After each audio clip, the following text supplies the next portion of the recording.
Nirudi kwenye nasaha hii kwa vijana ambao kwa lugha imetumika, kuna vijana wamekata tamaa kwa hali ya maisha, wengine wamezama zaidi kwenye madawa ya kulevya. Sasa nifanye nini mimi kwenye maisha haya?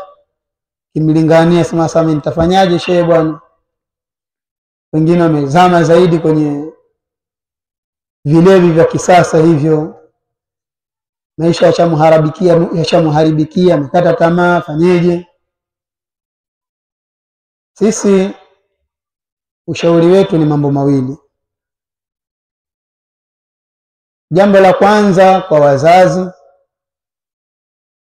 na jambo la pili kwa muhusika mwenyewe aliyepewa mtihani wa jambo hilo, hiyo sauti hii anaisikia. Kwa yule muhusika mwenyewe, kwanza afikirie chanzo zaidi kilichomfanya aingie huko.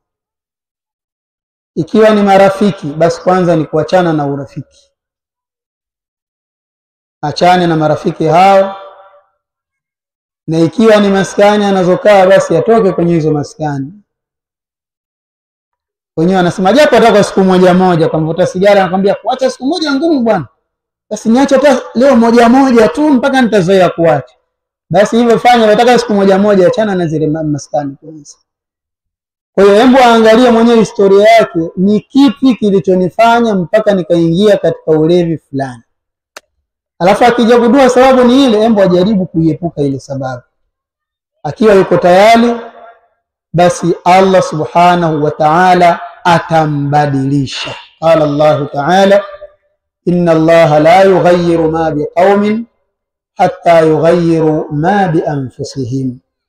Allah tabaraka wa taala hayabadilishi yale ambayo watu wanayo mpaka wao wenyewe kwanza wao wako tayari kujibadilisha. Kwa hiyo yeye akiwa tayari, basi Allah atamrahisishia pia kubadilika katika mazingira haya.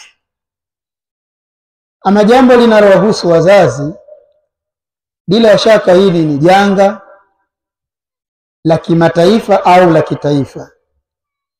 Kwa hiyo kama ni janga, serikali pia haikulala kwenye hili, serikali haikuzembea kwenye hili. Bila shaka imeweka vituo maalum kwa ajili ya kuwasaidia watu walioathirika na vitu vya namna hii. Kwa hiyo sasa nimesema ushauri mwingine unahusu kwa wazazi. Wazazi ni jukumu lao kuwasiliana na uongozi, na vituo hivi vinajulikana, viko Tanzania.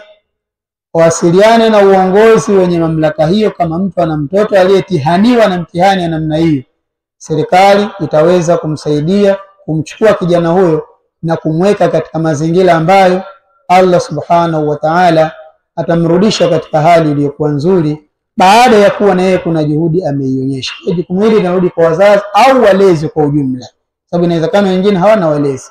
Kwa hiyo vituo vipo.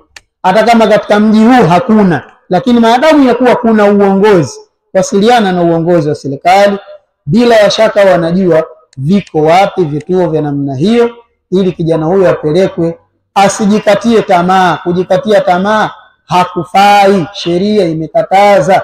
Qala Allah ta'ala, la taqnatu min rahmatillah, msikate tamaa na huruma ya Allah subhanahu wa ta'ala. Simi tena ndio basi tena, hapana, ndio basi palipi tena. Usikate tamaa na rehema ya Allah subhanahu wa ta'ala. Allah atakusaidia, jitahidi mwenyewe kutoka katika hilo, na msaada wa Allah utauona katika maisha yako. Allahu a'lam.